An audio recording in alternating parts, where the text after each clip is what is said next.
Show cause جاری ہو گیا ہے, لارجر بینچ بن گیا ہے. پہلے ایک ججز نے مجموعی طور پہ اکٹھی بیٹھ کر اجتماعی دانش میں کسی یہ کوئی کنٹیمپٹ ایپلیکیشن کا رپلائی تو نہیں مانگا گیا نا, کہ کسی نے آپ کے خلاف توہین عدالت کی درخواست دی ہے تو آپ نے دوسرے فریق سے جواب مانگ لیا ہے اور ابھی اسرٹین ہونا ہے کہ یہ کنٹیمپٹ ہے یا نہیں ہے. جو میری عقل سمجھ ہے کہ جب ججز آپس میں بیٹھے اور انہوں نے شو کاز جاری کیا تو اس کا مطلب تھا وہ اس نتیجے پر پہنچے کہ اس تقریر کے نتیجے میں کنٹیمپٹ ہو گئی ہے, اور انہوں نے شو کاز جاری کیا کہ آپ کو توہین عدالت کا شو کاز جاری کیا جاتا ہے. کوئی رپلائی تو نہیں مانگا. اب شو کاز کے جواب میں یہ تو چارج فریم والی بات ہے نا, گلٹی ناٹ گلٹی, تو آپ میں بھی تو نہیں کہہ سکتے I may be guilty I may not be guilty, یا آپ یہ بھی نہیں کہہ سکتے کہ میں اپنے جرم پہ شرمندہ ہوں but I am not guilty, مجھے اپنے جرم پہ افسوس ہے لیکن آئی ایم ناٹ گلٹی. تو سرٹنلی کیا کنٹیمپٹ کے لا میں کہیں یہ لکھا ہوا ہے کہ شو کاز کے جواب میں آپ نے یا کنٹیسٹ کرنا ہے یا انکنڈیشنل اپالوجی ہے یا اف اینڈ بٹس کی گنجائش ہے؟ اچھا عرفان قادر صاحب, اس سے پہلے کہ آپ ان کے سوال کا جواب دیں, ذرا میرا ایک ضمنی سوال بھی اس میں شامل کر دیں. اور وہ ضمنی سوال یہ ہے کہ جو میں نے یہ دستاویز پڑھا جو جواب انہوں نے جمع کرایا, ایک تو انہوں نے جو قانون سے نا واقفیت جو ہے اس کو ایک دفاع کے طور پر پیش کیا ہے. مجھے نہیں پتا تھا کہ یہ معاملہ اسلام آباد ہائی کورٹ میں چل رہا ہے, مجھے نہیں معلوم تھا کہ جی وہ میجسٹریٹ ہیں یا جج ہیں یا فلاں ہیں. ایک تو یہ قانون سے عدم واقفیت, اس کا ایک سہارا لیا ہے. دوسرا انہوں نے یہ بھی کہا ہے اسی جواب میں کہ جی میری نیت نہیں تھی. اب یہ نیت جو ہے وہ قانون کے اندر اس کی کتنی اہمیت ہے؟ میں آپ کو پیٹھ میں چاقو مار دوں اور پھر میں کہوں کہ جی میری نیت جو ہے وہ تو صرف آپ کی خارش جو ہے وہ اس کو ٹھیک کرنا تھا, تو یہ کیا معاملہ ہے؟ قانون کیا کہتا ہے؟ جی میں پہلے مزمل سہروردی صاحب کے سوال کا جواب دیتا ہوں, پھر میں آپ کی نیت پہ آؤں گا. مزمل سہروردی صاحب نے بات کی ہے کہ اگر شو کاز نوٹس عدالت دے دیتی ہے تو اس کے بعد کیا عدالت اس پہ کوئی لینینٹ ویو لے سکتی ہے؟ تو میں سمجھتا ہوں کہ بالکل لے سکتی ہے, لیکن عدالت اسلام آباد ہائی کورٹ کے لیے کچھ چیزیں بڑی مشکل یہاں پہ ہوں گی اور بڑی ٹائٹ روپ واک ہوگی, کیونکہ ایک طرف تو ساری دنیا میں جو رجحان ہے کنٹیمپٹ کا وہ یہ ہے کہ کنٹیمپٹ میٹرز اگر جج کو آپ سکینڈلائز کریں یا جج کے خلاف بات کریں اور کورٹ کے آرڈرز جو ہیں ان پہ اثر انداز نہ ہو یا ان کو نہ روکیں, یعنی جس کو ہم کہتے ہیں کہ آپ نے وہ کرمنل کنٹیمپٹ کی ہے یا آپ نے وہ سول کنٹیمپٹ کی ہے کہ کورٹ کے آرڈرز ہیں آپ ان کو روک دیتے ہیں, تو وہاں پہ تو دنیا کے جتنے ممالک ہیں اس کو بڑا سنجیدگی سے لیتے ہیں. لیکن ایسے ریمارکس جو کہ اسکینڈلس ہو کسی جج کے لیے, تو اب بہت سے ممالک میں خاص طور پہ یورپ میں, انگلستان میں, ایون امریکہ میں, ان پہ وہ ججز جو ہیں وہ کنٹیمپٹ نوٹسز ان کو نہیں دیتے, بلکہ اگر ججز نے اپنی کوئی ریمیڈیز پرسو کرنی ہے تو وہ انڈیپینڈنٹلی ان کے خلاف ڈیفامیشن کے کیسز کرتے ہیں, اور وہ سارا اس قسم کا کنٹیمپٹ جو ہے وہ صرف پاکستان میں رہ گیا. اب ہائی کورٹ کے لیے ایک طرف تو دنیا میں کیا رجحان ہے وہ بھی سامنے ہے کیونکہ ڈسکریشن تو ہے, لیکن جو ثوابدید ہے ہائی کورٹ کے پاس وہ سپریم کورٹ نے کافی حد تک لے بھی لی ہے. لیکن پھر ایک نظیر ایسی بھی ہے جہاں پہ کہ عمران خان صاحب کو پہلے معافی دی گئی تھی, اور جب پہلے معافی دی گئی تھی تو اس میں لکھ دیا گیا تھا کہ یہ چیز جو ہے یہ نہیں ہونی چاہیے جو انہوں نے پھر کر دی ہے. تو لہٰذا بہت مشکل ہوگا سپریم کورٹ کے ان فیصلوں سے ہٹ کے کوئی فیصلہ دینا اور اوور آل دنیا کی جو جورسپروڈنس ہے اس کی طرف جانا. یہ تو اگر قوانین جو ہیں وہ اس طریقے سے مرتب کیے جائیں جس طرح کے دنیا کے دوسرے ممالک میں ہیں, تو پھر تو اس طرح کی جو کنٹیمپٹ ہے اسکینڈلس ٹو اے جج, کورٹس اس کا نوٹس نہیں لیں گے. لیکن اب چیف جسٹس صاحب جو ہیں اور ان کا جو بینچ ہے کل جو اس کیس کو سنے گا, تو جس کو ہم انگریزی میں کہتے ہیں between the dual and the deep sea, تو ایک طرف دنیا کا قانون ہے, ایک طرف کورٹ کی کانشنس ہے, ایک طرف سپریم کورٹ نے کوئی یارڈ سٹک نہیں رکھی اس کانشنس کی ڈٹرمنیشن کے لیے, جس کو ہم ان ادر ورڈز کہتے ہیں کہ اگر یکسانیت نہ ہو, فکس سٹینڈرڈز نہ ہو, یا ڈبل سٹینڈرڈز آ جائیں اس یارڈ سٹک میں, تو اس کی جو اپلیکیشن ہے وہ اور بھی زیادہ مشکل ہو جاتی ہے. تو اس ساری چیز سے اسلام آباد ہائی کورٹ کو جب سابقہ پڑے گا, تو میں سمجھتا ہوں کہ اس وقت جو موجودہ حالات ہیں, جبکہ وہ سٹیٹمنٹس دیے چلے جا رہے ہیں, بہت مشکل ہوگا ان کے لیے کہ اس چیز کو کل یہ رفع دفع کر دیں. یہ مجھے لگتا ہے کہ ابھی کیس ڈریگ ہوگا اور ان کو کچھ پروسیڈنگز شروع ہوں گی, اس کے بعد ملک کے حالات دیکھے جائیں گے. اگر تو حالات جو ہیں وہ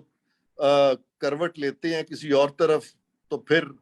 عدالت جو ہے اتنا ٹائم دے گی, بریدنگ ٹائم, کیونکہ عدالت کوئی بھی ایسا فیصلہ جس سے کہ عدالت خود کسی بھی کنٹروورسی کا شکار ہو, میرا خیال ہے اس طرف نہیں جائے گی. اور جو موجودہ چیف جسٹس ہیں جو اسلام آباد ہائی کورٹ کے, اور باقی بھی ججز جو ہیں, وہ کافی میں سمجھتا ہوں کہ اسکلفل ہیں, قانون کو سمجھتے ہیں, اور موسٹ آف دیم اکثر بہت اچھے ججز ہیں. تو وہ ڈیفینیٹلی کوئی ایسا رستہ ضرور نکالیں گے جس سے کہ عدلیہ کی ساکھ جو ہے وہ بالکل مجروح نہ ہو. ایک سوال اور کرنا چاہتا ہوں میں عرفان صاحب. ایک سیکنڈ مزمل, میرا سوال رہ گیا, قانون سے عدم واقفیت اور نیت. جی بالکل. اگر آپ کی نیت واقعی نہیں ہے اور آپ ایسے سرکمسٹانسز سامنے لے آتے ہیں جس سے کہ عدالت سمجھے کہ واقعی ان کی نیت نہیں تھی, تو وہ میٹیگیٹنگ فیکٹر ہو سکتا ہے. لیکن جیسے آپ نے کہا کہ اگر ایکٹ جو اتنا ریکلیس ہے کہ آپ نے بھرے مجمع میں, آپ کے اپنے مطابق ہزاروں لاکھوں کا جلسہ تھا,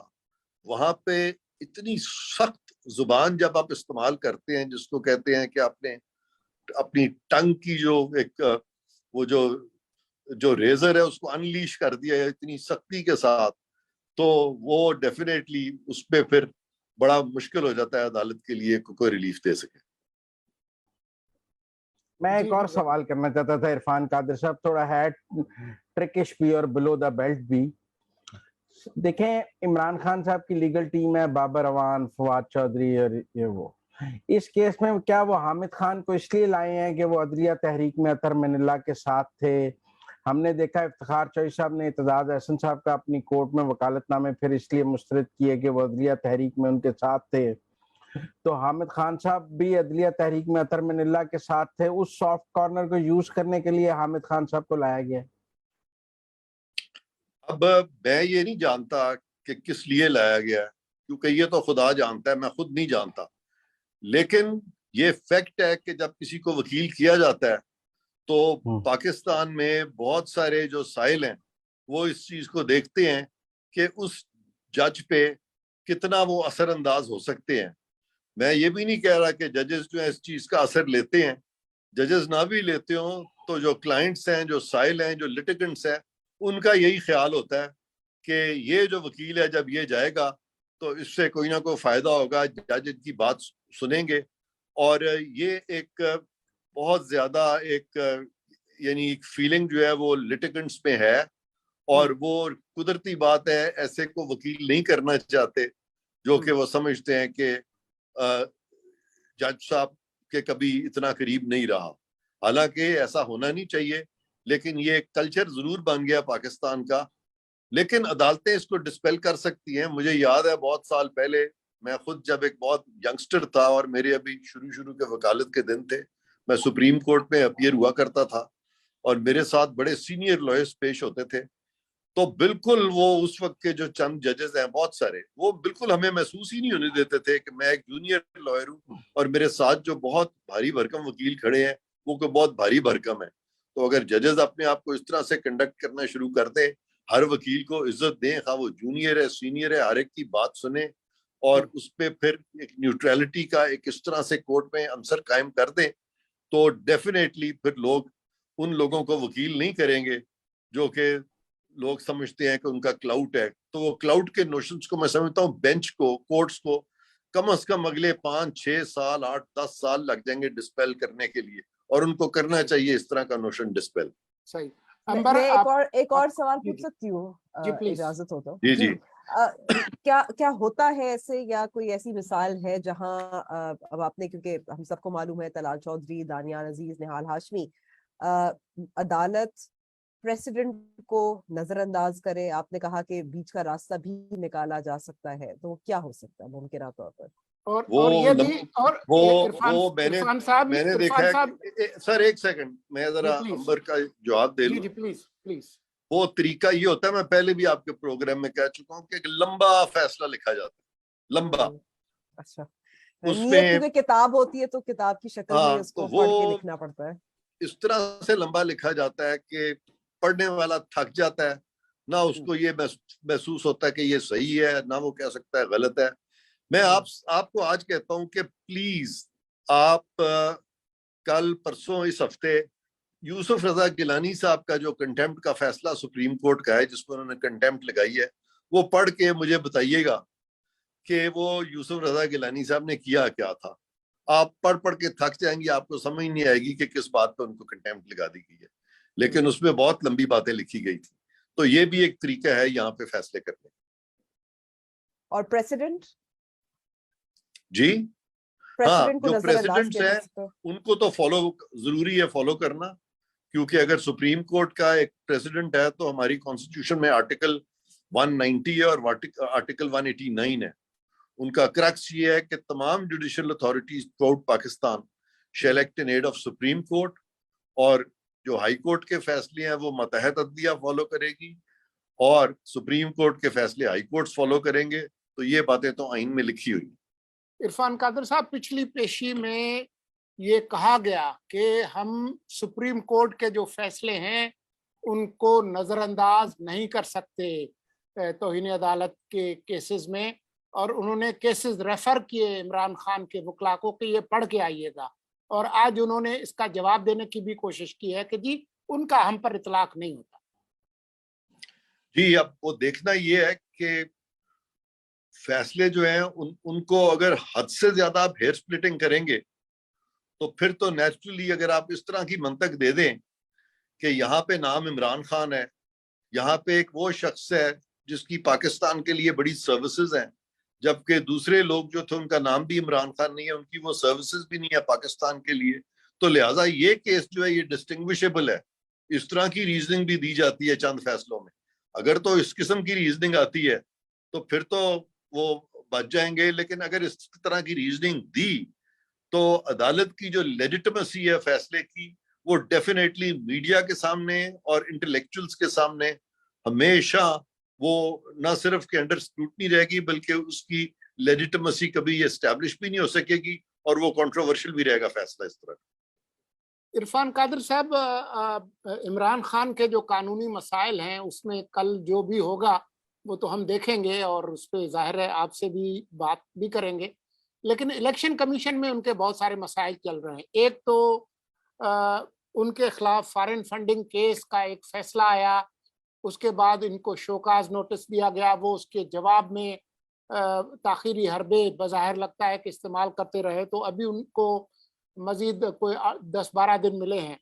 لیکن دو اور کیسز ان کے خلاف چل رہے ہیں. ایک توشہ خانہ ریفرنس جو کہ اسپیکر نے بھیجا، آج اس کا انہوں نے جواب دیا ہے پی ٹی آئی نے کہ جی آپ کے پاس تو یہ اختیار ہی نہیں ہے، اسپیکر کے پاس بھی ریفرنس بھیجنے کا اختیار نہیں ہے، وغیرہ وغیرہ. اور ساتھ ہی ایک توہین الیکشن کمیشن، اس کا ان کو نوٹس دیا گیا تھا، کوئی 4-5 دفعہ ان کو بلایا گیا لیکن وہ جواب نہیں دے رہے. اب آخری ان کو ٹائم دیا گیا ہے کہ جی 12 ستمبر تک آپ جواب دیں ورنہ یک طرفہ کارروائی ہوگی. تو یہ کیا واقعی کوئی ریفرنس بھیجنے کا اسپیکر کو اختیار نہیں ہے جیسا کہ انہوں نے توشہ خانہ ریفرنس میں بھیجا ہے؟ اور یہ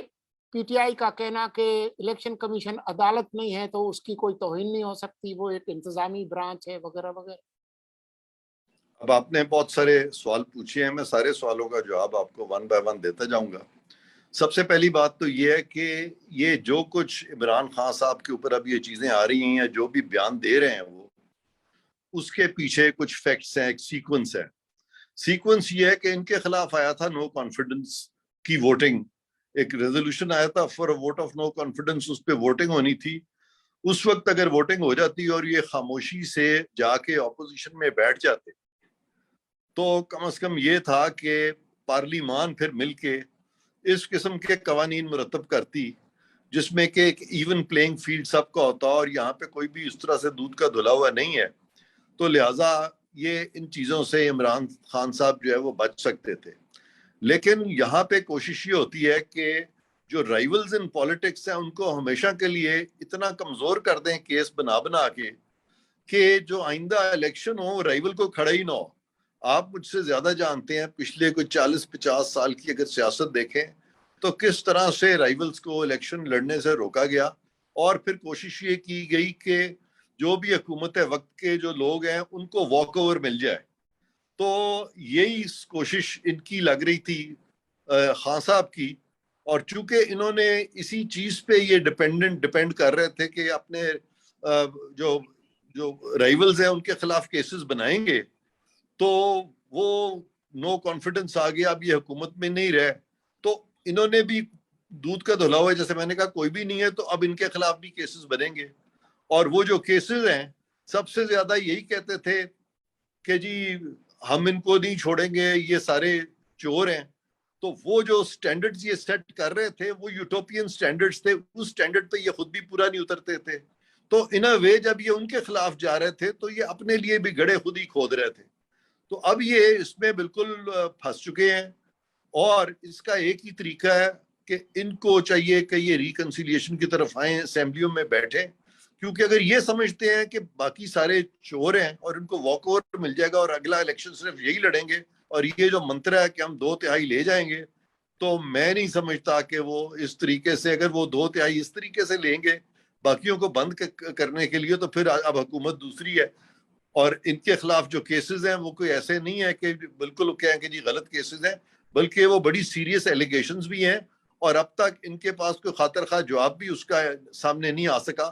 تو ڈیفینیٹلی یہ اس وقت کافی مشکل میں عمران خان صاحب جو ہیں وہ آنے والے ہیں، آئندہ آنے والے دنوں میں، جو ان کیسز کو دیکھ کے مجھے اندازہ ہو رہا ہے۔